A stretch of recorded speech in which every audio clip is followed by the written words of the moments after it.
예, 이렇게 만나 뵙게 돼서 반갑습니다. 저희 교회도 분명히 고난 주간은 맞는데 여기 와 있는 게 참 저희 교인들이 아시면 안 될 텐데, 이제 김병렬 목사님도 안식월이신데 저도 지금 이제 안식월입니다. 그래서 어떻게 마침 아시고 연락을 주신 것처럼 그래서 기회가 돼서 또 이렇게 귀한 교회에 와 같이 말씀 나눌 수 있는 이런 시간 갖게 된 게 너무 감사하고요.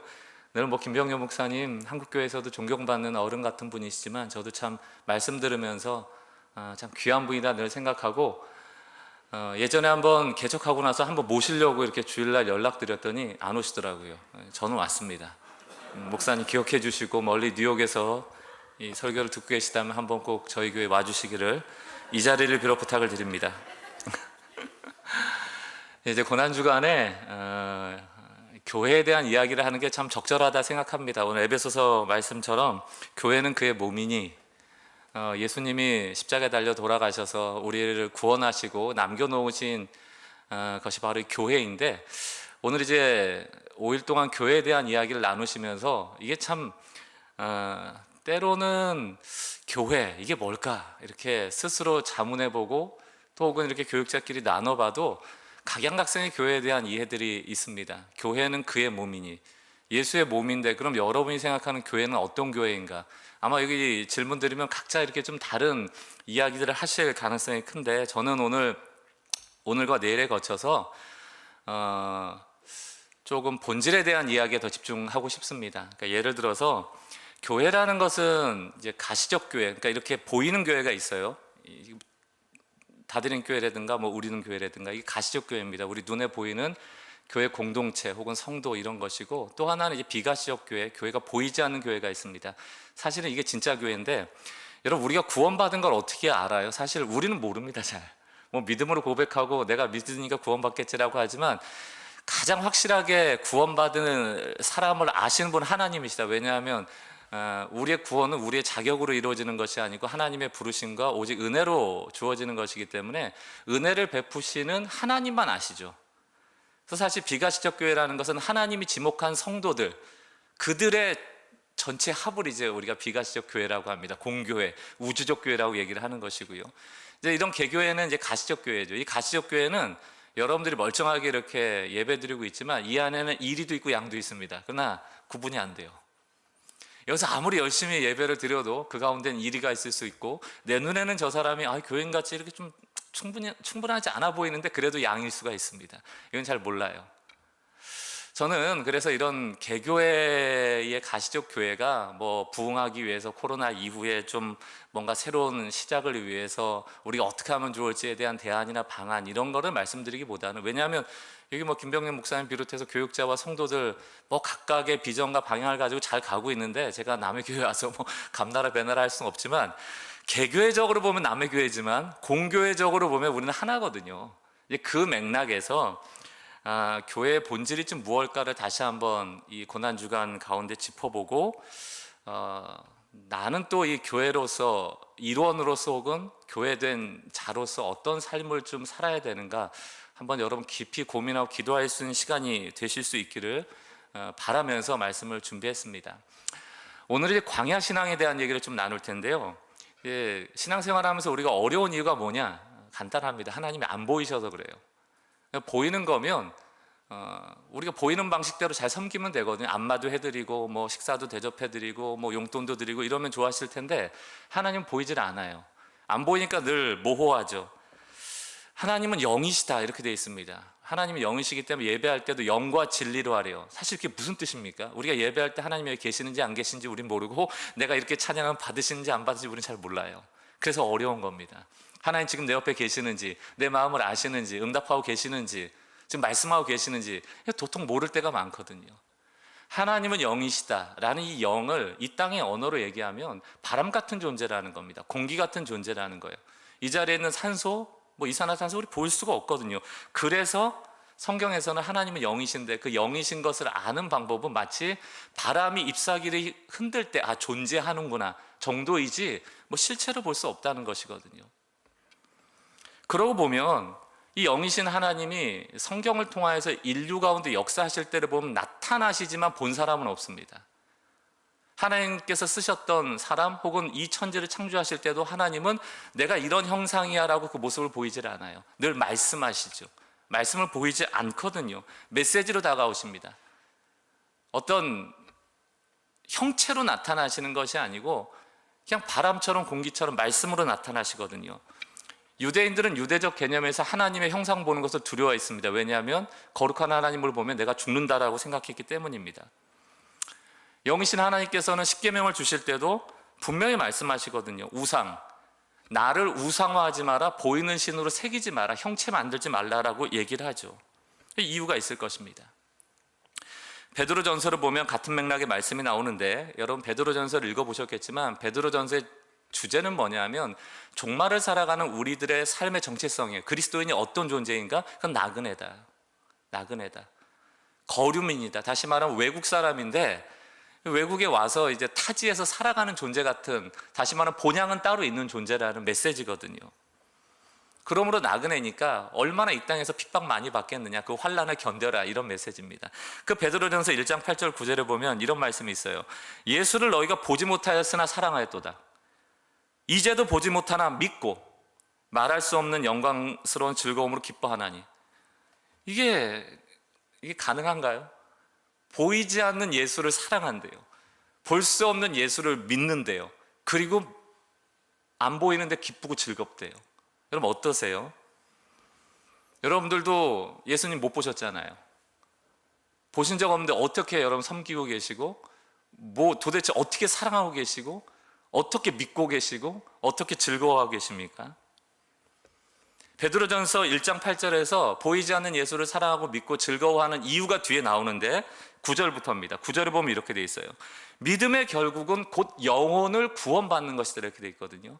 우리가 신앙생활에는 굉장히 중요한 목적이 이 땅에서 나그네지만 본향이 있다는 것, 본향으로 가는 여정의 삶을 얘기하는 것이거든요. 그러니까 신앙생활이 이 땅에서 잘 먹고 잘 사는 게 아니에요.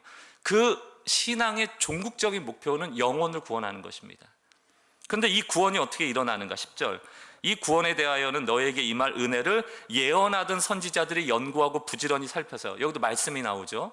11절. 자기 속에 계신 그리스도의 영이, 영, 안 보이는 거예요. 그 받으실 고난과 후에 받으실 영광을 미리 증언하여, 이거 말씀하신 것이거든요.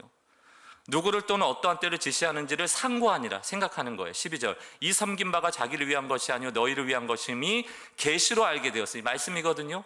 이것은 하늘로부터 보내신 성령을 힘입어 복음을 전하는 자들로 이제 너에게 알린 것이요 천사들도 살펴보기 원하는 것이라. 그러니까 영혼 구원받는 것이 신앙의 목적인데, 이 영혼의 구원이 어떻게 이루어진다? 계시와 말씀으로 이루어진다는 거예요. 그럼 여러분, 베드로 당시에 이런 말씀은 환영받지 못할 말씀입니다. 왜냐하면 보세요, 다 뭐 그리스도의 영으로, 성령으로, 계시와 복음과 증거와 증언, 이런 단어는 실체가 없는 단어들이에요. 그 당시 로마의 통치를 받고 있던 그 로마는 제국주의적으로 통치했거든요.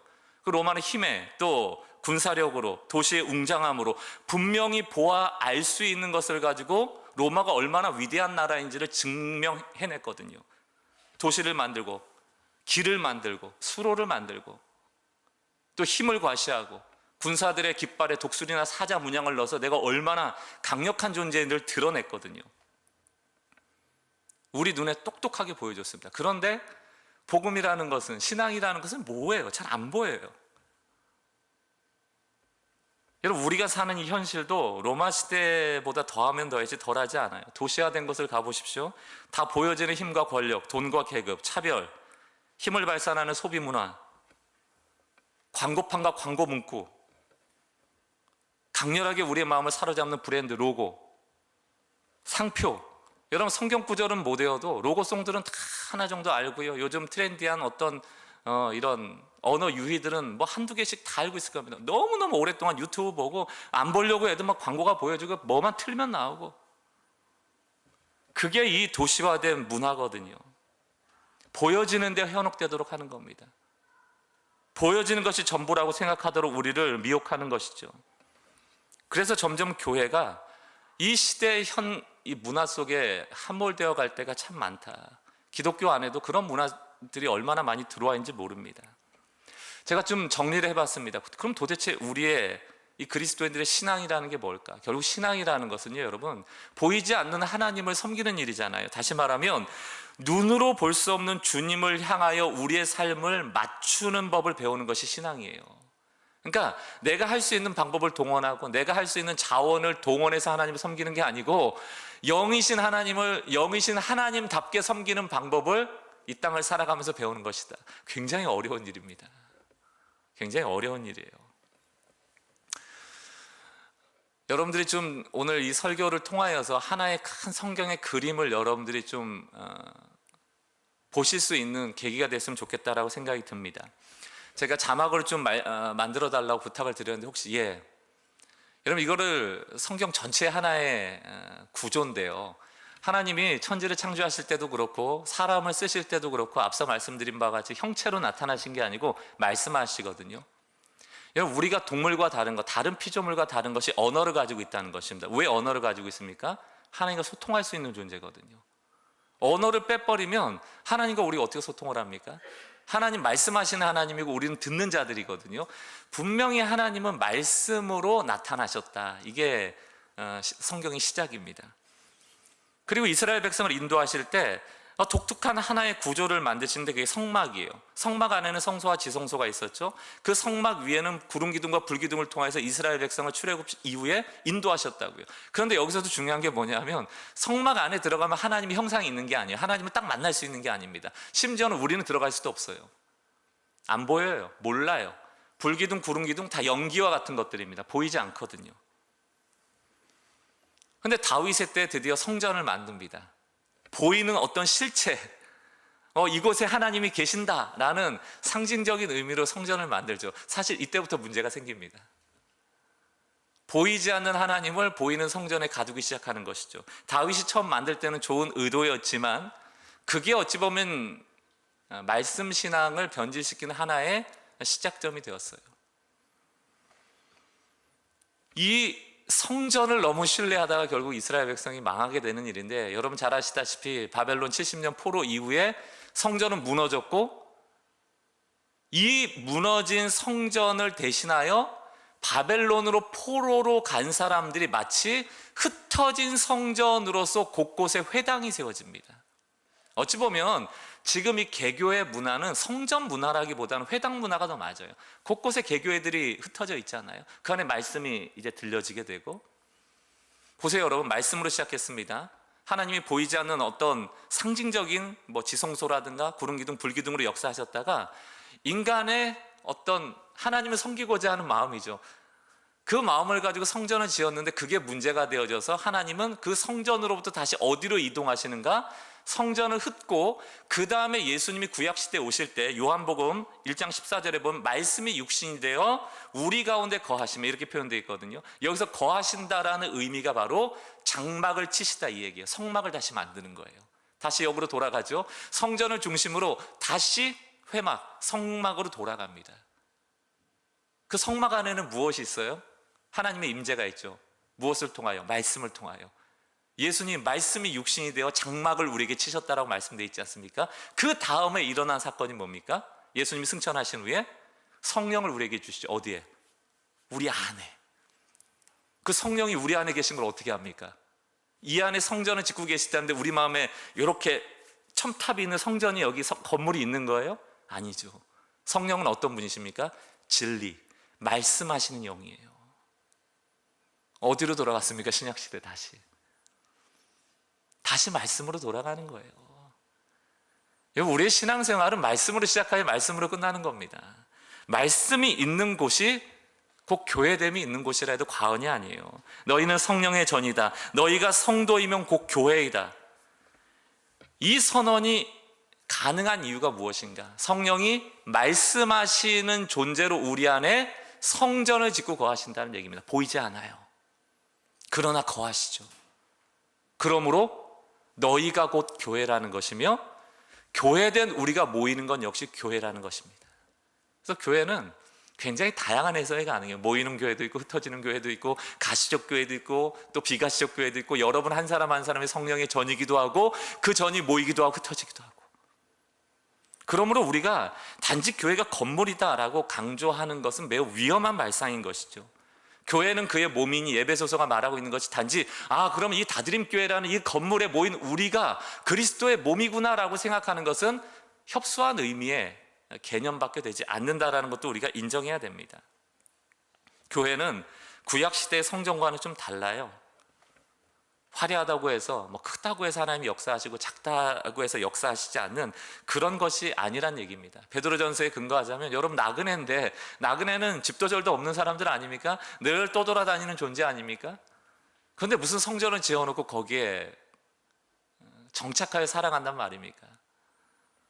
베드로전서가 오늘 우리에게 말하는 것도 똑같아요. 너희는 나그네와 같은 그리스도인이고, 나그네는 돌아다니는 거예요.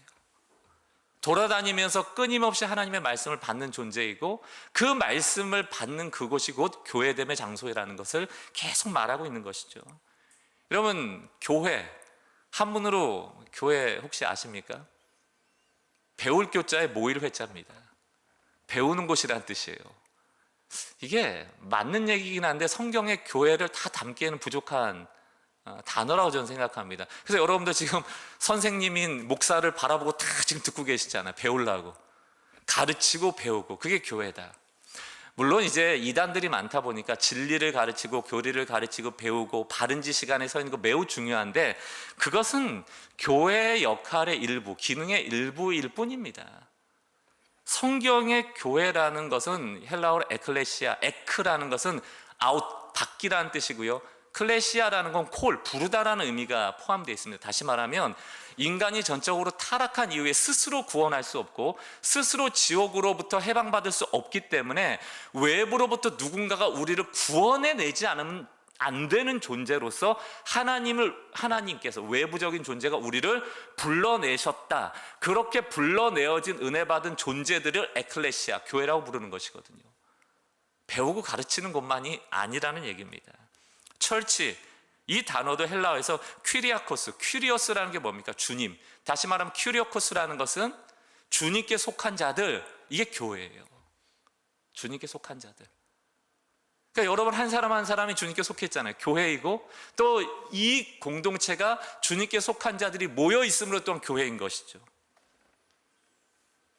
그러니까 여러분, 교회라는 것은 예수님이 어떤 길을 가셨는지 알고, 그래서 예수의 도를 따르는 자, 이렇게 되어 있잖아요. 도자가 길도자 아닙니까? 예수의 길을 따르는 자들. 예수님이 어떤 길로 가셨는지를 알고 우리 역시 그 길 위에 서서 걸으며 누군가를 그 길 위로 초대하는 그러한 사람들의 삶이나 그런 삶을 살아내는 공동체라면 그게 다 교회입니다. 특정한 형태가 있는 게 아니에요. 게다가 교회라는 것이 그럼 에클레시아, 신약적 개념이냐? 오늘 우리가 읽었던 사도행전 7장을 보면 스데반이 돌에 맞아 죽기 전에 복음을 전하면서 그 안에 구약의 그 광야 시대에 출애굽했던 이스라엘 백성의 그 전체 그 집단 자체를 광야교회라고 선언하고 있거든요. 우리가 읽었던 본문 사도행전 7장 38절 상반절을 다시 한번 보십시오. 시내산에서 말하던 그 천사와 우리 조상들과 함께 광야교회에 있었고, 이렇게 되어 있거든요. 그럼 여러분, 구약시대에 이스라엘 백성이 출애굽하여 광야에다가 이런 다드림교회 같은 교회를 지은 거예요? 다윗이 지었던 성전을 지은 겁니까? 거기 모여서 옹기종기 공동체 생활을 해서 그것을 교회라고 얘기하는 것입니까? 아니죠. 스데반은 성전과 같은 건물, 어떤 지정된 장소, 모였던 모임을 교회라고 지칭하고 있는 것이 아니고 에클레시아, 다시 말하면 고통받던 애굽으로부터 스스로는 독립할 수 없고 스스로는 해방받을 수 없었는데 하나님이 친히 그들을 하나님의 힘으로 불러내신 것이잖아요. 그게 에클레시아예요. 하나님께 부름받은 자들. 그게 교회입니다. 건물이 있던 없던 상관이 없어요. 광야가 여러분 잘 아시죠? 히브리어로 미드바르입니다.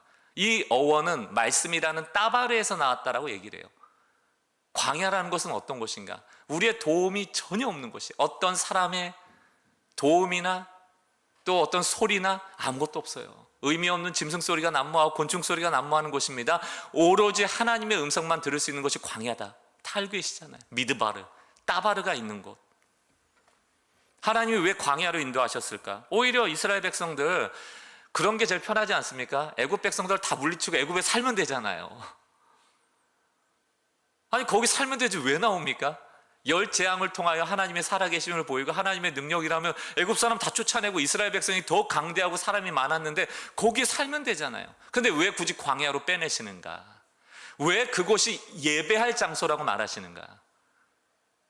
애굽은 너무 많아요. 눈에 보이는 게, 우리 현혹하는 게.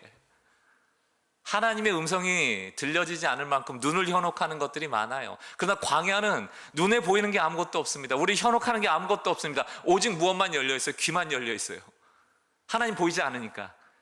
그 광야에서 살아남으려면 눈을 부릅뜨는 게 중요한 게 아니고 귀를 쫑긋 세우는 게 중요한 것입니다. 하나님이 형체로 나타나질 않아요. 말씀하시거든요. 그러므로 광야는 하나님의 말씀을 가장 선명하게 들을 수 있는 곳이었고, 하나님의 말씀이 들려지는 그 말씀이 살아있는 곳이 곧 교회였음을 오늘 스데반이 말하고 있는 것입니다. 여러분, 여러분의 신앙생활은 지금 잘하고 있다, 잘못하고 있다, 뭐로 평가할 수 있습니까? 오늘 고난주간 이 예배 나오면 그래도 난 잘하고 있고, 지금 집에서 밤에 자고 있는 사람들, TV 보고 있는 사람들, 영상으로 예배 드리는 사람들, 이 사람들은 막 신앙생활 잘 못하고 이렇게 보이는 것들 가지고 나 나름대로 매뉴얼을 가지고 이거 하면 잘하고 있는 거야. 그 이제 자기 만족은 될 수 있죠. 그러나 그것이 신앙생활의 핵심인가? 그렇지는 않은 것 같습니다. 성경을 통해서 보면 신앙생활을 우리가 잘하고 있다, 못하고 있다를 결정할 수 있는 매우 중요한 지표가 우리가 얼마만큼 예수님과 가까이 있는가, 친밀한가의 문제예요. 그건 이제 우리의 말씀 생활, 기도 생활로 측정할 수가 있겠죠. 내가 얼마나 말씀을 보며 그 음성이 하나님의 음성을 듣고 반응하고 있는지. 여러분, 우리가 말씀을 읽으면서도 성경 일독이 목적인 사람이 있어요. 그리고 또 어떤 사람은 순종이 목적인 사람이 있으면 달라요. 기도하는 사람도 내가 권사니까, 내가 장로니까, 목사니까 그 시간에는 와 있어야지, 뭐 그것도 중요하다 볼 수 있습니다만, 그런 종교적 행위를 하는 사람이 있고 진짜로 애통하는 마음을 가지고, 상한 심령을 가지고 하나님 아니면 안 된다는 마음으로 기도하는 사람이 있어요. 다릅니다. 내가 예수님과 가까이 있는가, 정말 주님께 귀 기울이고 있고 그분이 말씀하시는 것을 그저 자위하고 스스로 위로하고 그냥 뭐 조금 눈물 흘리고 찔끔 흘리고 그리고 감정적인 위로함을 얻고 돌아가려고 하는 그런 정도가 아니고 순종하고자 하는 마음을 가지고 듣고 있는가, 그게 중요해요. 스데반은 지금 광야에서 오직 하나님만을 바라보았던 그때, 하나님과 가까이하며 뒤쫓지 않으면 죽을 수밖에 없었던 그때, 바로 그때를 광야교회라고 표현하고 있는 것입니다. 사도행전 7장 38절을 다시 보세요. 시내산에서 말하던 그 천사와 우리 조상들과 함께 광야교회에 있었고, 그 광야교회에서 어떤 일이 있었습니까? 살아있는 말씀을 받았다, 이렇게 되어 있습니다. 이게 교회예요. 이게 교회입니다. 화려한 건물이나 힘이나 규모나 제도나 이런 것들이 부수적인 것이지 핵심이 아니란 얘기입니다. 다드림 교회와 제가 섬기고 있는 우리는 교회는 다르죠? 다른 위치에 있습니다. 다른 공간에 있습니다. 그런 의미에서 보면 다르죠. 그러나 우리가 공교회로서 같은 이유는 뭘까요? 여러분과 제가 같은 자녀인 이유는 뭡니까? 그것은 말씀, 같은 일치하는 말씀 안에 있기 때문이에요. 똑같은 말씀을 받고 있기 때문입니다. 여러분, 교회됨의 지표는 말씀이에요. 말씀. 바른 말씀을 우리가 받고 있는가. 저는 요즘 이 광야 신앙을 자주 묵상하고, 또 제가 목회하는 교회에 어떻게 하면 이런 광야 교회와 같은 교회가 될 수 있을까에 대해 고민합니다. 그러면서 저희 교회 성도들과 안식월 떠나기 전에 4주간 교회에 대한 이야기를 하면서 기체 신앙에 대한 이야기를 많이 나눴어요. 아마 지금 저희 교회 성도들은 많은 혼란에 빠져 있을 겁니다. 기체 신앙을 말해놓고 그냥 툭 나왔기 때문에 도대체 목사님이 얘기하는 기체 신앙이라는 게 뭐야? 기체 교회를 세운다는 게 뭐야? 지금 굉장히 혼란스러워 할 거예요. 근데 너무 좋은 겁니다. 왜? 혼란스러우니까 막 얘기하고 있겠죠. 커피 마시면서도, 밥 먹으면서도, 집에서도 저 목사님이 얘기한 기체 신앙이 뭘까? 기체 교회가 뭘까? 우리는 어떻게 되는 걸까? 목사님이 기체처럼 사라지는 건 아니까? 안식을 끝나고 안 오는 건 아니까? 뭐 별별 소리가 많을 겁니다. 그러나 좋은 거예요. 막 고민하고 있을 거 아닙니까? 저는 다드림 교회도 이 기체신앙을 이야기하면서 여러분들에게도 적절한 혼란을 좀 드리고 가고 싶습니다. 저 사람이 말한 그게 도대체 뭘까? 고민해 보시고 기도할 수 있는 계기가 됐으면 좋겠어요. 기체신앙이라는 단어가 떠올랐던 거는 간단해요. 저희 교회도 이제 만 8년이 됐는데 이렇게 보니까 그냥 가만히 두면 이제 모든 생명은 엔트로피 법칙에 의해서 재가 되어 가거든요. 다시 말하면 생명력이 떨어집니다. 고체화된다는 거예요. 여러분, 딱딱해지면, 이 탄성이 없어지면 결국 이 생명이 사라집니다. 여러분, 여기 어르신들도 계십니다. 아마 저도 이제 50대 중반 넘어가니까 이제 이게 관절이 쑤시고 이게 근육이 이게 뭉치고 이런 게 뭔지 너무 잘 알겠어요. 딱딱해져요. 모든 게 유연해지질 않아요.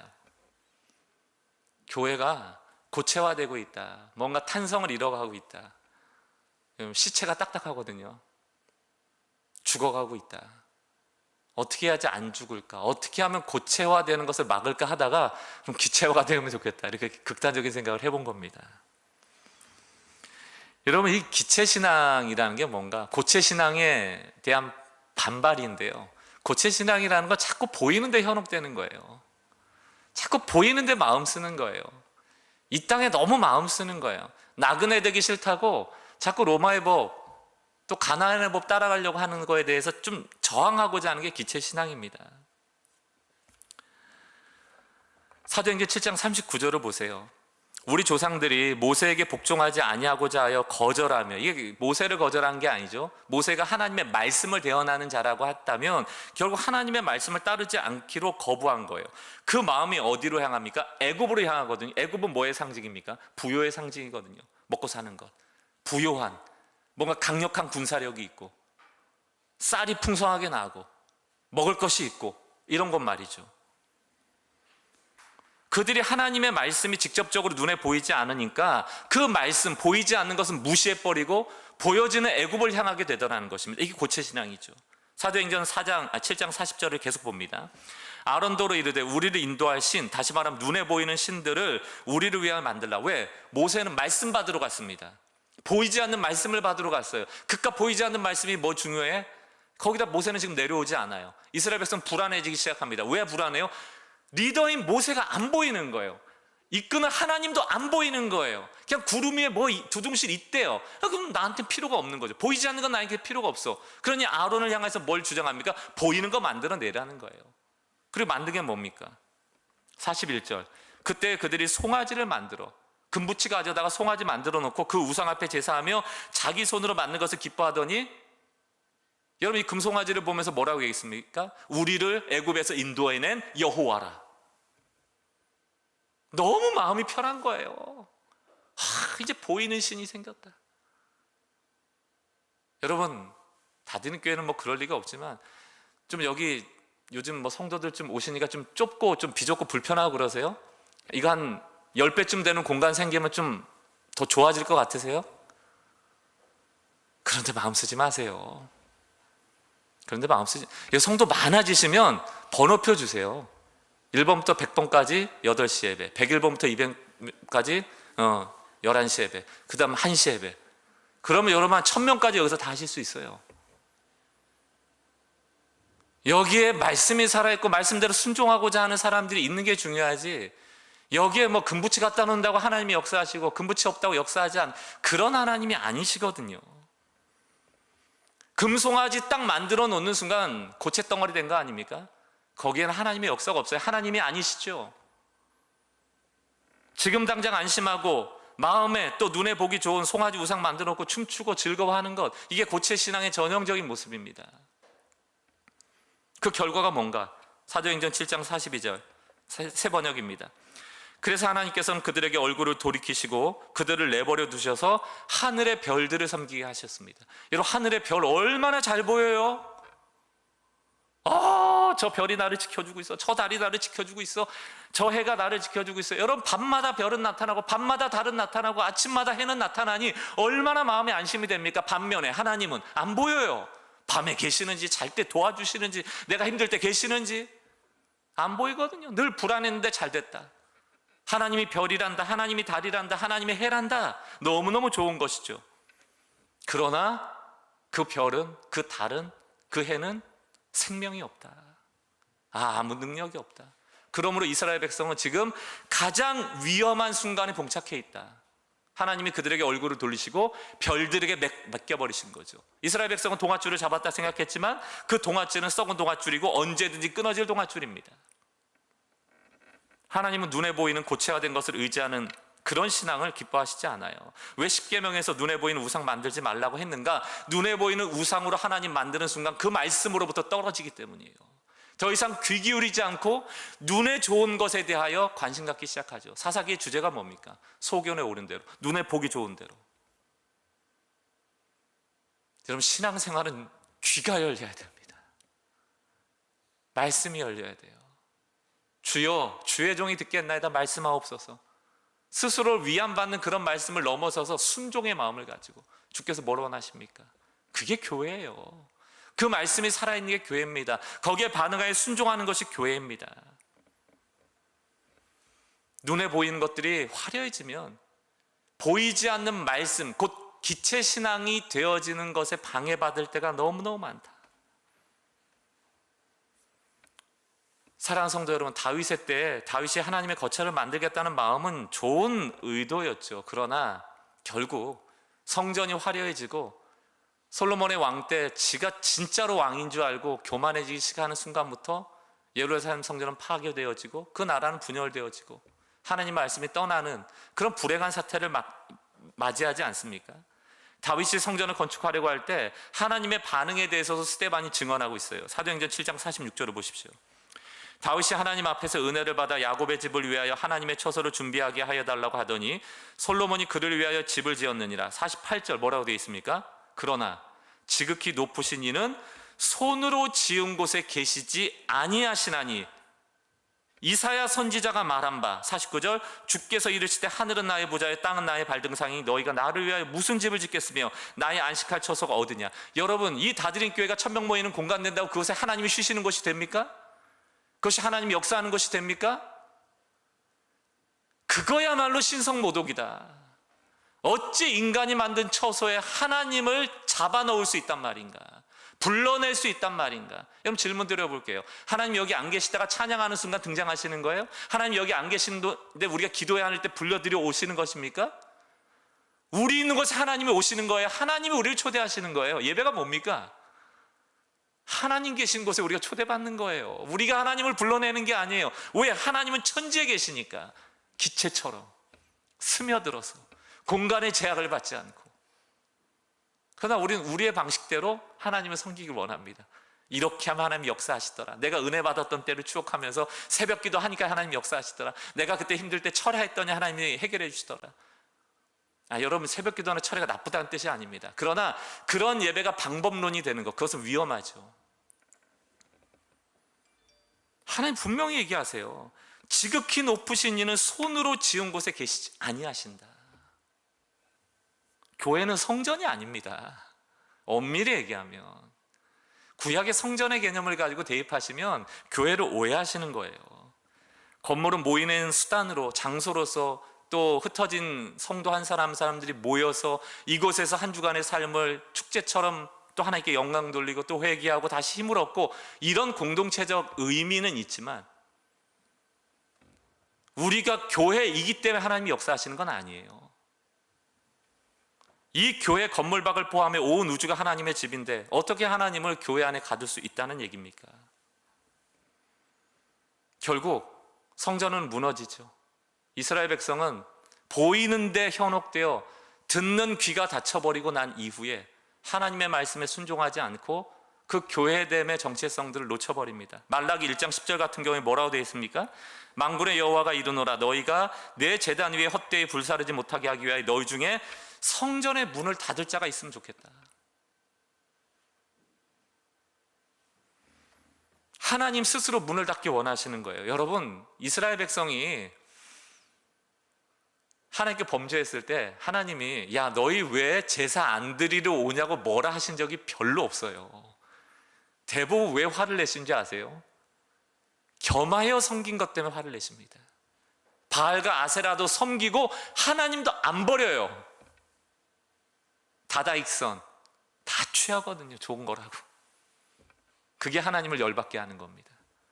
저렇게 이방의 방식대로 금송아지 섬기듯이 바알과 아세라라는 돌조각을 하고 섬긴 것처럼 성전에 와서 나를 섬기는 그 섬김을 받지 않겠다는 겁니다. 제발 누가 성전의 문을 좀 닫아줄 수 있으면 좋겠다. 내가 너의 노랫소리를 듣지 않겠다. 이게 하나님이 그 성전에 모인 자들을 향한 선언이거든요. 이스라엘 백성이 언제부터 망했는가? 그럼 가나안 때부터 망한 거예요. 왜요? 하나님은 가나안 백성을 철저하게 몰아내기를 원하셨습니다. 왜? 그들이 가지고 있었던 우상들, 특별히 가나안 안에는 이미 쌀 농사가 시작되어 있었기 때문에 심지어는 원력이 있었다고요. 언제 씨를 뿌리고 언제 물을 내고 언제 추수를 하고 언제 다시 모내기를 하고 다 적혀 있으니까 하나님 의지할 필요가 뭐가 있습니까? 매뉴얼 보면 되는 거지. 거기에다가 농사를 풍성하게 하는 바알과 아세라 신상이 떡하니 놓여 있죠. 얼마나 좋아요. 이 매뉴얼대로만 하면, 이 신상에게 절만 하면 우리는 풍성하게 먹고 사는 데는 지장이 없겠구나. 드디어 정착하고 광야 생활 40년 더 이상 안 하고 이제는 우리의 마음껏 먹고 살면서 누리면서 살 수 있겠구나 생각하지 않았겠습니까? 그들이 뭘 잃어버리죠? 광야에서 있었던 것, 듣는 것. 하나님의 음성을 잃어버리는 거예요. 순종할 마음이 전혀 없는 거예요. 여러분, 이런 말 들어보셨어요? 지금 당장 이 교회에서 성령이 떠나시면 무슨 일이 생길까? 이 다드림 교회가 성령의 역사가 있고 진리의 말씀의 역사가 있고 예수가 머리가 되기 때문에 교회 아닙니까? 이 다드림 교회 안에 하나님의 영이신 성령이 떠나면 무슨 일이 일어날까? 안타깝게도 제도화된 교회는 제도가 살아있기 때문에, 시스템에 살아있기 때문에 별로 지장을 안 받을 거예요. 이 교회가 성령이 안 계실 때 막 악령 충만하고 어떤 사람이 막 미친 듯이 날뛰고 뭐 그런 경험이 있으신가요? 우린 잘 모르거든요. 성령이 계시는지 안 계시는지. 누가 그거를 여기 성령이 계셔서 우리가 예배를 드리고 하나님 반드시 계십니다라고 할 수 있겠습니까? 그 얘기를 할 수 있는 사람이 누굽니까? 상한 심령을 가지고 진짜 듣고 싶은 사람들이에요. 나 정말 하나님께 순종하고 싶어요. 주님 기쁘시게 해드리고 싶어요. 말씀 좀 해주세요. 여기에 성령의 역사는 있는 겁니다. 엘리제 사장이 블레셋과 전투할 때 지고 있으니까 뭐가 좋습니까? 언약궤 갖고 오잖아요. 언약궤 가져오면 거기 하나님의 임재가 있으니까 하나님이 전쟁의 승리를 주실 거다 믿었던 거 아닙니까? 승리했어요? 패배했죠. 뭐가 문제입니까?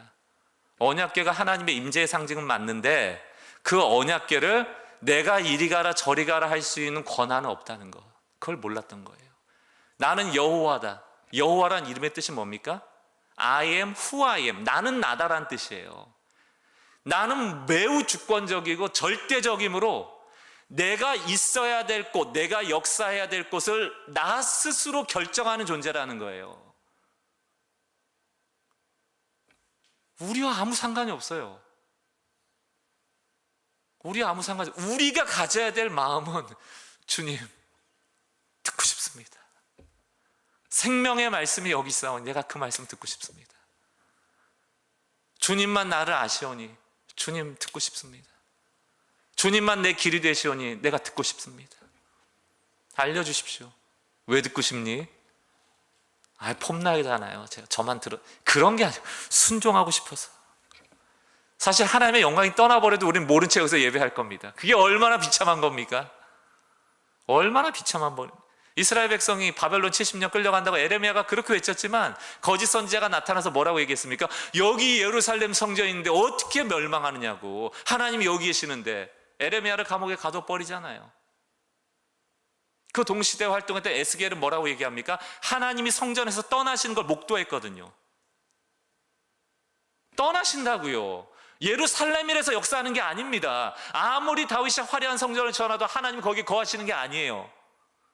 하나님 여호와시거든요. 계셔야 될 곳을 결정하시는 분이거든요. 떠나시면 떠나시는 겁니다. 누구도 잡을 수 없어요. 질문 드려볼까요? 다드림 교회는 이곳의 교회이기 때문에 하나님이 떠나실 수 없습니까? 우리는 교회는 우리가 교회라고 여기에 공간을 얻어놨고 월세 내고 그런데 떠나시면 안 되죠. 그렇게 막으신다고 하나님 안 떠나세요? 과연 오늘 주님이 오신다면 이 교회를 보면서 이 교회는 내가 머물겠다라고 말씀하실 여러분 자신이 있으십니까? 예수님이 예루살렘 성전에 오셔서 했던 얘기가 뭐예요? 시장판이 되어버린 예루살렘, 그 헤롯 성전이죠. 그 성전을 향하여 뭐라 얘기하십니까? 3일 만에 헐리라. 내가 다시 세우리라. 여러분, 이 교회에서 하나님이 떠나시지 않는다라는 그런 교만한 생각을 하시면 안 돼요. 철저하게 성령의 역사와 하나님의 말씀의 역사를 사모하는 곳에 하나님이 역사하십니다. 그 말씀을 사모하는 곳에 하나님의 역사가 일어나는 거예요. 우리가 건물 만들어 놓고 보기 좋은 데코레이션 해놓고 하나님 오세요, 이렇게 찬양하니까 오세요, 우리가 이렇게 기도하니까 오세요, 그게 이방인의 방식이죠. 신상에 연기 뿌려놓고 오소서 오소서 하는 방식들. 저는 이 한국교회가 부흥하기를 원합니다.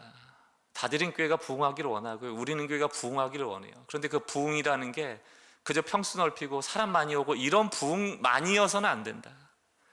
건물 안에서의 부흥이길 바라지만 그것으로 만족해서는 안 된다. 그 부흥은 정말 주의 음성에 귀 기울인 자들을 통하여 세상을 섬기는 순종으로 나타날 때 비로소 교회됨이 증명되는 것이거든요. 저는 다드림 교회가 그런 교회 되시길 바랍니다. 오늘 이 고난중화를 통해서 주님께서 내가 십자가에서 얼마나 아팠는지 아니, 그거 알아달라고 우리에게 요구하시지 않을 거예요. 뭐 요구하실까요? 내가 더 많이 이 다드림 교회에서 말씀을 사모하는 영혼에게 말하기를 원한다. 그거 원하실 거예요. 그런 듣지 않기 원하고 고체와 신앙이 돼서 눈이 굳어져서 화려한데 눈에 보이는 것에 난 나름대로 방식의 신앙생활에 빠져 있으면 주님께 귀 기울이겠습니까? 안 기울이죠. 한국교회에 지금 가장 심각한 문제라고 하면 그건 결국 우리 눈이 너무 밝아졌다. 눈이 너무 밝아졌다. 그리고 하나님을 향한 귀가 너무 어두워졌다. 거기에 모든 문제가 있어요. 자꾸 눈에 보이는 것들을 없애셔야 됩니다. 제가 2016년도에 개척하고 나서 저희 교회 성도들이 좀 힘들어 하셨어요. 왜냐하면 저는 뭐 안 시켰거든요. 뭐 이제 성도들이 열정이 많으시더라고요. 개척하니까 무슨 이유인지 모르겠습니다. 그냥 뭐 교회를 사랑하는 마음이기도 하고 뭔가 막 일을 하고 싶어. 저는 잘못 알고 있었거든요. 개척교회 안 오는 이유가 일 많이 해서 안 온다고 알아가지고, 야, 개척교회 하는데 일 많이 시키면 안 온대더라. 그러니까 일 많이 안 시키자 그랬는데 그거 아니더라고요. 막 일하고 싶어서 막 난리더라고요. 근데 일을 안 시켰거든요. 일을 안 시킨 이유는 간단합니다. 저희 교회가 저희는 공간이 없었습니다. 3개월씩 단기로 빌렸었는데 마침 빌려 쓴 데가 되게 좋았어요. 근데 이제 성도들이 혹시 여기에 우리 교회가 이제 여기에 천년만에 있는 것일까 이제 오해할까봐 늘 광고 때마다 얘기했거든요. 우리는 1톤 트럭에 딱 싣고 갈 만한 집만 가지고 시작했고 3개월 계약했기 때문에 3개월 후에는 우리 어디로 가야 될지 모릅니다. 뭐 어디 운동장에서 예배 드려야 될 수도 있고 어디 주차장에서 예배 드려야 될 수도 있고 몰라요. 그러니까 여러분들 방심하시면 안 됩니다. 그랬는데 어쨌든 공간이 있으니까 이분들이 공간이 있으니까 얼마나 좋아요. 그러니까 안내하겠대요. 주보 나눠주겠대요. 저희 그때 이제 밥 먹을 공간이 없어서 빵 나눠줬거든요. 빵 나누겠대요. 내려가서 주차 봉사하겠대요. 제가 이제 하지 말라고 그랬거든요. 이유는 간단합니다. 주차장이 너무 좋아서 안내를 할 필요가 없어요. 그냥 오셔서 올라오면 되는 거예요. 와보면 안내할 게 없어요. 자리가 뭐 그렇게 많이 남아있는데 아무 데나 앉으면 되지 뭐 안내가 필요합니까? 몇 명 되지도 않는데 빵 가져가는 거 뭐 질서 있게 가져가야 돼. 그냥 하나씩 집어가면 되는 거예요. 그렇지 않아요? 그 집사님한테 얘기했죠. 예배나 잘 드리시라고. 기분 나쁘셨을 거예요. 제가 했던 목적은 간단합니다. 저는 그렇게 생각하거든요. 지금 우리 능교회에서도 그냥 마이크 잡은 사람이면 저 하나로 충분하다. 마이크 잡고 설치는 사람은 담임 목사 하나면 충분하다. 그냥 다른 사람들 더 이상 마이크 잡고 설치고 사람 냄새 풍기고 무슨 기득권이 되고 뭐 나 없으면 이 교회가 무너질 것처럼 뭐 하고. 저희 교회가 축복이 뭐냐면 헌금 많이 하는 사람이 없어요. 얼마나 좋습니까? 얼마나 좋아요. 그분이 자꾸 안 휘둘러서 얼마나 좋아요. 여러분 봉사 안 시키니까 훨씬 더 힘들어 하시더라고요. 훈련했죠. 우린 다 평등하다. 다 각자 알아서 한다. 지금 생각해도 그때 그 결정이 참 잘한 결정이다. 저희 교회가 자랑할 거 별로 없는데 만 7년 됐는데 싸움이 없습니다. 안 친하니까. 여러분 안 친하면 안 싸워요. 간단합니다. 여러분 왜 싸우는지 아세요? 너무 친해서 그래. 여러분 다 여러분들에게 상처 준 사람 보면 다 친한 사람들이죠. 여러분들이 믿어서 그래. 사람을 왜 믿습니까? 믿음의 대상은 하나님밖에 없는데. 사람 믿지 마세요. 남편도 믿지 말고 아내도 믿지 마세요. 다 사랑의 대상이고 용서의 대상이지 그 믿는 거 아니거든요. 교회가 그래야 돼요. 사람에게 주목하고 사람 믿고 사람 의존하면 망하는 거예요. 그 사람이 있기 때문에 하나님께 귀 기울이지 않는 거예요. 저 유력한 사람이 다 해결해 줄 거라 믿기 때문에 하나님께 귀 기울이지 않는 거예요. 그래서 2016년부터 저희 교회 모토는 하나입니다. 하나님의 뒤통수 보고 따라가는 거예요. 저희는 길 안 열어주시면 아무것도 안 합니다. 김병렬 목사님하고 좀 다르더라고요. 김병렬 목사님 막 다 하신다면서요. 굉장히 막 적극적으로 막 헤쳐나가신 스타일이라고, 돌직구 스타일이고 막 돌쇠 스타일이고 뭐 그러신 것 같더라고요. 제가 보니까. 근데 저는 좀 다른 하나님의 인도하심을 경험하는 것 같아요. 안 열어주시면 안 가면 돼요. 뭐 이렇게 아둥바둥 갑니까? 하나님 열어주신 만큼 가고, 안 열어주시면 기다리고. 여러분 뭐 안 돼도 교회예요. 계속 잘 들으면 돼요. 계속 기도하면 돼요. 무릎 꿇으면 돼요. 순종하면 돼요. 또 순종 못하고 회개하면 돼요. 그렇게 하나님과 끊임없이 교제하는 것을 통하여 교회가 더 든든해지는 것이거든요. 저는 다드림 교회가 좀 그랬으면 좋겠습니다. 기체교회 됐으면 좋겠어요. 그냥 말씀이 살아있어서 보이지 않는 말씀에 반응하는 성도들의 삶, 그게 훨씬 더 어렵지만 그리 될 때 그게 교회됨이 회복되는 것이거든요. 여러분 성경 보셔야 됩니다. 성경 붙잡고 기도하셔야 돼요. 성경 보지 않고 말씀 듣지 않고 어떻게 하나님을 만납니까? 하나님을 만난다는 게 어떻게 만나요, 여러분? 뭐 하나님 보십니까? 하나님 뭐 악수하세요? 뭐 껴안으세요? 말씀이 곧 하나님이라. 말씀 보지 않고 어떻게 하나님을 만나요? 불가능한 일이죠. 결론을 지으면서 종교개혁자들이 외쳤던 게 뭡니까? 그 화려했던 교황의 기득권이나 사제들의 횡포, 그렇게 중세시대에 지금도 뭐 관광객들이 몰려있는 그 화려한 성전이랍시고 교회 져놓고 그것 때문에 면죄부 돈 팔아서 장사하고 그랬던 것 아닙니까? 지금의 교회는 달라요? 지금 교회 일반 사람들이 지금 평가하는 평가 지표가 70%가 부정적 평가하잖아요. 왜 그렇게 됐습니까? 여전히 교권, 기득권, 이기적이고 배타적이고 교회 벽 세워가지고 더 이상 들어오지 못하게 하고. 교회 어떤 사람이 와야 됩니까? 술 마시고 담배 피고 깽판 치는 사람이 와야 되는 게 교회예요.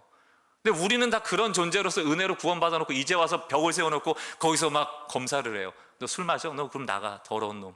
거룩한 곳에 어디 술 마실 사람이 들어와. 그게 교회가 아닌 거예요. 오히려 문제가 있으니까 교회 오는 거죠. 문제 없으면 예수가 왜 필요합니까? 문제가 있으니까 해결받으려고 오는 게 교회죠. 거기에 음성을 듣고 회복되려고 오는 게 교회죠. 그 캐톨릭을 대항하여 루터가 종교개혁을 외쳤던 게 뭐니까? 오직 말씀, 오직 성경으로 돌아가자는 것 아닙니까? 그 안에 보니까 뭐가 있어요? 오직 그리스도, 오직 은혜, 오직 믿음, 오직 하나님의 영광. 그게 바로 기체 신앙이에요. 보이는 게 뭐가 있습니까? 오직 건물, 오직 돈, 오직 유력한 사람? 아니잖아요. 오직 금송아지? 아니잖아요. 저는 요즘 이 기체 신앙과 함께 저희 교회에 뭐 성도들도 지금 이제 고민하고 있다고 그랬잖아요. 4주 설교하고 제가 안 쉬고 왔으니까 지금 그게 뭐냐 막 고민하고 계실 텐데, 그때 이제 설교했던 내용 중에 스텔스 교회를 좀 실험해보자 이런 얘기를 드렸어요. 스텔스라는 게 뭔지 아시죠? 레이더에 안 잡히는 공격 무기란 말입니다. 팀 체스터가 썼던 일상교회라는 책을 제가 2016년도에 개척할 때 참 탐독을 했었는데 그 안에 보면 이런 내용이 나와요. 자막으로 제가 만들어 달라고 했는데, 사람들은 새 교회가 문을 열면 어떤 일이 일어날지 예상한다. 여러분 이 동네 교회가 하나 딱 개척교회가 세워지잖아요. 교회가 딱 들어오잖아요. 그럼 이 동네 사람들이 저 교회가 뭐 할지 다 알아요. 뭐 할까요? 일단 물티슈를 만들어요. 거기다 교회를 이 뒤에 뭐 언제 예배에 오세요. 그게 전도지래. 제가 2016년도에 개척하고 전도에 막 열정인 사람이 물티슈 만들어 달라고 그러더라고요. 그래서 1000개 만들었거든요. 어디 가시려고 했더니 뭐 어디 저기 지하철역도 가고 막 한대요. 그래서 그 안에 들어간 내용을 봤더니 전도가 아니에요. 교회 소개지. 우리는 교회 뭐 어디에 있고 몇 시에 예배 있고 담임 목사 누구. 그게 무슨 전도입니까? 담임 목사를 알려주는 게 무슨 전도예요? 그거 하더라고. 한 명도 안 와요. 이런 개척교회에 3만 장 전도지 뿌렸는데 한 명도 안 오더라. 이게 통계입니다. 이 동네 사람들이 교회 세워지면 뭐 할지 다 알아요. 가을 되면 뭐 할까요? 갑자기 안 오던 전화가 와요. 철이 엄마, 전화도 못했지 미안해. 우리 교회에서 VVIP 전도 축제 하는데 좀 올래? 뭐 그런 식인 거잖아요. 그러니까 주변 사람들이 내가 교회 다니는 사람하고 상종하지 말아야지. 다 나를 수단 삼아가지고 기능 삼아갖고 지 욕구를 채우려고 그러고 그래프 사람 하나 더 올리려고 그러고 뭐 교회 다니게 만들려고 그러고 또 거기에 대응 안 해주면 다시는 연락 안 하잖아요. 우린 효율적이지 않으니까 철이 엄마가 교회 안 오기로 했으면 빼. 그 다음에 영희 엄마, 영수 엄마 계속 돌리는 거 아니에요? 그러니까 이 동네 사람들이 교회 생기면 저 교회가 뭐 하는지 다 알아요. 지나가는 길에 커피도 주고 뭐. 근데 다 목적이 뭐예요? 교회 가자. 그놈의 교회 데려와서 뭐 하게요? 2016년대 제가 전도하지 말라고 그랬어요. 왜? 교회 와서 볼 게 있어야죠. 예수가 보여야죠. 지지고 볶고 싸우고 맨날 뭐 이게 맞네 저게 맞네. 그런 교회를 데려와서 뭐 합니까? 그게 전도가 되겠어요? 우리라도 예수 잘 믿는 사람 돼서 전도하자. 제가 그랬거든요. 물론 완성이 어디 있겠습니까? 여러분들이 그냥 정신만 좀 이해해 주시면 되겠습니다. 사람들은 새 교회가 문을 열면 어떤 일이 일어날지 다 예상한다. 하지만 한 무리의 사람들이 하나님의 백성으로 함께 삶을 나누고 도시를 축복하는 일에 참여하면 아무도 방해벽을 치지 않는다. 이것이 스텔스 교회다. 무슨 얘기입니까? 여러분 하나님이 말씀하실 때 제일 많이 하는 말씀이 뭐라고 생각하세요? 여러분한테 헌금해라, 주일 빠지지 마라, 담배 피지 마라, 술 마시지 마라 이런 걸까요? 저는 그렇게 생각 안 해요. 제 스스로도 경험했던 게 뭐냐면 용서해라, 사랑하라예요. 성경이 말하는 게 뭡니까? 하나님을 사랑하고 이웃 사랑하는 거 아니에요? 그럼 말씀 들리는 게 다 그런 것들일 겁니다. 그러면 영희 엄마를 전도의 대상으로 생각할 게 아니고 그 사람의 삶에 들어가서 사랑해주면 되는 겁니다. 그를 사랑하면, 그를 축복하면 누구도 방어벽을 치지 않아요. 그런데 여러분들이 전도지 들고 좀 가잖아요. 다 방어벽을 칩니다. 안 받아요. 왜? 또 나 끌고 교회 가려고 그러려고. 그리고 나서는 또 나 버리려고. 9월 달에만 전화하려고 다 알거든요. 여러분 스텔스 교회가 되려면 여러분 스스로 말랑말랑해지셔야 돼요. 딱딱해지면 못 들어갑니다. 그래서 에스겔서 11장에 뭐라고 되어 있습니까? 제가 이 말씀 참 좋아하고 감사하게 생각합니다. 내가 그들에게 한 마음을 주고 그 속에 새 영을 주며 그 몸에서 돌 같은 마음을 제거하고 살처럼 부드러운 마음을 주며. 성령이 있다는 게 뭡니까? 여러분에게 성령의 열매가 드러나면 어떤 현상이 나타나요? 경직된 사고나 딱딱한 마음이 다 녹아져 버려요. 부드러워져요. 스며들어갈 수 있게 됩니다. 영이 됩니다. 공기처럼 돼요. 바람처럼 됩니다. 그들을 전도의 대상자로 딱딱하게 여기는 것이 아니고 그들의 삶을 도우러 들어갈 수 있는 존재가 돼버리죠. 그게 스텔스 교회예요. 여러분들 스텔스의 삶을 사십시오. 교회 데려오는 목적이 다가 아니에요. 복음을 보이고 복음을 나타내는 삶을 살아내시는 게 너무너무 중요하죠. 저는 여러분들이 스며드는 그런 그리스도인들 되셨으면 좋겠어요. 교회 안에서도 마찬가지고. 저 사람이 누구가 인정하지 않아도 저 일을 했대. 좋은 소문이 나고. 저는 그래서 지금 이 스텔스 교회를 제주도에 세우려고 안식어를 얻은 겁니다. 3개월 동안 제주도에 가서 이 스텔스 교회를 세울 겁니다. 그럼 이제 교회 세운다고 그러면 여러분 딱 무슨 생각이 드세요? 어느 위치에다가 어떤 장소를 빌려서 얼마만큼의 개척 자금을 가지고 어떤 목사님이 담임 목사가 되고 이런 거 생각하시잖아요. 근데 그런 게 없어요. 저희 한 성도가 그냥 힘들어 하다가 제주도에 가서 좀 쉬러 6개월 살이를 갔습니다. 그랬다가 제주도가 좋아져가지고 지금 2년 6개월을 살고 있는데 이분이 스텔스 교회인 거예요. 힘들어하는 사람 만나주고 그 사람과 함께 밥 먹어주고 이야기 들어주고. 이분은 지금 제주도 갔는데도 우리는 교회 성도입니다. 유튜브 틀어놓고 가족끼리 같이 예배 드리고 그 예배 장소로 사람 초대하고 초대 못하면 예배 끝난 다음에 밥 먹을 때 초대하고. 동네 모르는 사람이 없어요. 2년 6개월 다녔는데. 그분이 얘기하시더라고요. 목사님 여기 공동체가 있었으면 좋겠어요. 여기 같이 신앙을 나누고 이 주변에 너무 어려운 사람 많은데 도와줬으면 좋겠어요. 여러분 제주도에는 외지에서 온 사람들은 다 힘들어간 사람들입니다. 돈 벌러 제주도 안 가요. 뭔가 다시 한번 자기의 삶을 돌아보고 다음 스텝을 준비하고 아니면 좀 뭐 도저히 뭐 할 게 없어서 도피하듯 가는 사람들이 있거든요. 그런데 얼마나 외지에서 온 사람들이 많겠습니까? 그러나 복음화율은 2% 3%밖에 안 되는 곳이에요. 목사님 여기 좀 어떻게 해줄 수 없겠습니까? 우리 교육자들한테 얘기했습니다. 이러이러한 상황인데 누가 제주도를 가라. 제주도 간다는 뜻을 잘 이해해야 돼. 담임 목사로 가는 게 아니고 한 10년 살 생각으로 내려가야 돼요. 어땠을까요? 새 가정에 헌신했습니다. 가겠대요. 애들도 있는데 사모도 있는데 가라고 그랬습니다. 3개월 동안 저는 뭘 해줄 건가 거기서 이제 이 사람들 먹고 살아야 될 거 아니에요. 교회 첨탑 세울 건 아니거든요. 그냥 그 동네로 들어가 있거든요. 맥스 루케이도가 요한복음 1장 14절을 말씀이 육신이 되어 이 세상 가운데 나왔다를 훨씬 더 구체적으로 표현합니다. 말씀이 육신이 되어 우리 동네에 오셨다. 제주도의 한 곳이라도, 그 마을이라도 스텔스 교회가 돼서 복음을 전한다는 것이 복음의 삶을 전하고 하나님이 원하시는 뜻을 듣고 그것들을 그 사람들에게 전해줄 수 있는 삶으로 녹여낼 수 있다면, 그래서 그 중에 누가 세례받을 수 있다면, 혹은 누가 위로받을 수 있다면, 그게 교회죠. 그게 교회입니다. 근데 저희 성도들도 이해할 수 없는 교회이기 때문에 제가 지금 얘기를 못하고 있어요. 교회 돈도 못 쓰고 있어요. 제가 사비를 드려야 될지도 모르겠어요.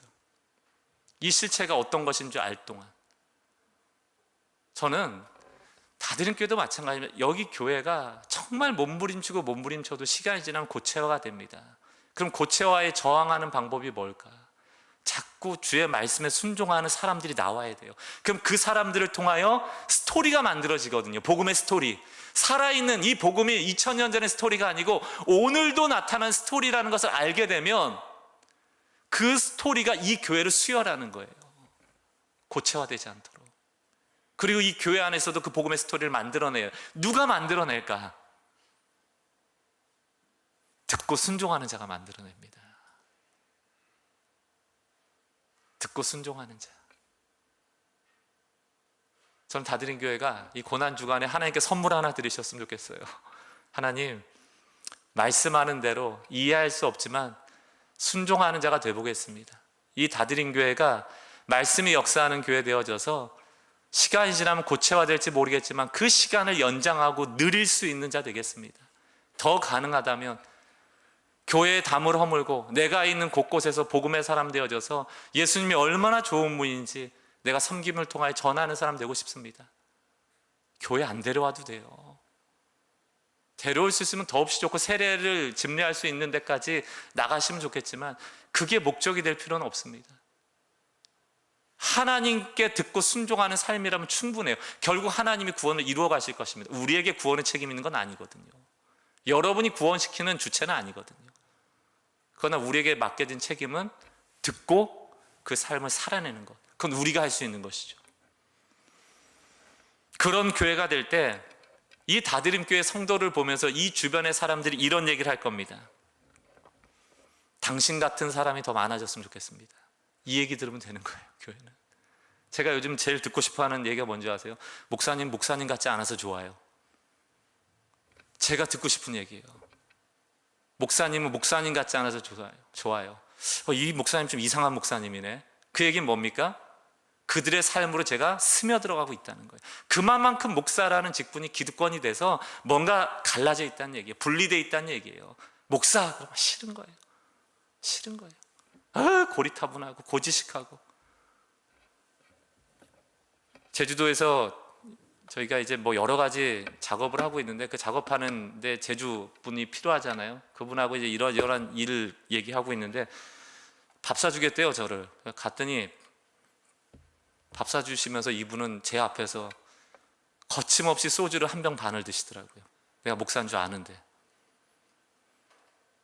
차라리 그게 좋다. 그래도 저랑 얘기하고자 하는 것 아닙니까? 그게 훨씬 나은 거예요. 예수님이 누구에게 하셨는지를 오늘 다 설명할 수 없지만 예수님이 공생의 3년 동안 무슨 일을 하셨는지 찬찬히 보세요. 예루살렘 성전 가가지고 사두개인하고 바리새인들하고 종교 지도자들하고 거기서 식사하고 수다 떨고 안 그러셨어요. 그 종교인들이 가장 싫어했던 자들을 찾아다니셨습니다. 그 경계선을 넘어가신 것이죠. 오늘 이 고난주간 주님께 그런 선물 드리시기 바라요. 꼭 순종해 보겠습니다. 이 교회를 고체화되지 않도록 제가 한번 몸부림쳐 보겠습니다. 오늘 그것이 하나님께 올려드리는 온전한 선물 되어지고 이 고백을 주님께서 기뻐하시리라 믿습니다. 이 고난주간 한 주 동안 다시금 닫혀있던 귀가 열려져서 주의 음성이 들려지는 한 사람 한 사람의 교회로서의 회복이 있는 귀한 시간 되시길 주의 이름을 축원합니다. 잠깐 기도하겠습니다. 말씀하신 하나님, 이 다드림 교회를 축복합니다. 귀를 여는 자들이 마음 문을 활짝 열고 주님 말씀하여 주십시오. 제가 듣고 순종하겠습니다라는 그 마음의 결단을 가지고 모일 때마다 주님 한 분 한 분은 찾아가 주시고 그 귀를 열어주시고 들려주시고 그 한 사람 한 사람에게 향하신 하나님의 뜻을 알려주시고 그들의 삶을 통하여서 주님이 얼마나 선하신 분이며 그 십자가의 은혜 아니면 우리가 살아갈 수 없는 존재임을 전하는 복음 전파의 사명자들 될 수 있도록 주님 은혜 베풀어 주옵소서. 하나님, 교회가 굳어져 가고 있습니다. 한국 교회가 자꾸 굳어져 가고 있습니다. 고체화되어 버리고 제도화되어 버리고 기득권화되어 버리고 교권주의가 판치고 목사가 하나님 흉내를 내는 그런 상황 속에 놓여 있습니다. 주님 긍휼히 여겨 주시고 곳곳에서 회개의 역사가 일어나게 해 주시고 다시금 이곳에 성령이 떠나버리면 망할 것과 같은 회개가 일어날 수 있도록 도와주시고 다시금 주의 말씀을 사모하며 그 말씀대로 순종하고자 하는 그 삶의 결단들이 일어나는 일들이, 그런 부흥이 일어나는 일들이 곳곳에서 일어나기를 원하고, 특별히 다드림 교회 가운데 그 부흥의 사건들을 경험하는 일들이 이 고난주간을 통하 일어나기를 간절히 바랍니다. 주님, 그냥 보여지는 대로 내 경험대로 내 편한 대로 신앙생활했던 것을 회개하게 하여 주시고 내 귀가 막혀 있음을 깨닫지 못하였던 영적인 둔감함을 회개하게 하여 주시고 오늘 다시 주님 말씀하여 주시오니 그 귀를 열고 그 마음을 열고 주님의 깊은 뜻을 분별하며 주님이 기뻐하시는 삶으로서 이 세상의 빛과 소금 되어지는 일들을 감당해내는 다드림교회 그리고 성도 될 수 있도록 주님 은혜 베풀어 주시옵소서. 고난주간에 이 결단을 주님께 선물로 올려드립니다. 말씀 보겠습니다. 기도하겠습니다. 그리고 주님께 더 가까이 나가겠습니다. 그리고 주님께서 원하시는 대로 나아가겠습니다. 주님, 우리의 삶을 인도하여 주시고 이 밤에도 우리의 귓 가운데 주님의 진리의 음성을 우리에게 바라시는 바를 알려주시고 들려주시옵소서. 감사드립니다. 예수 그리스도 귀하신 이름으로 기도 올리옵나이다. 아멘.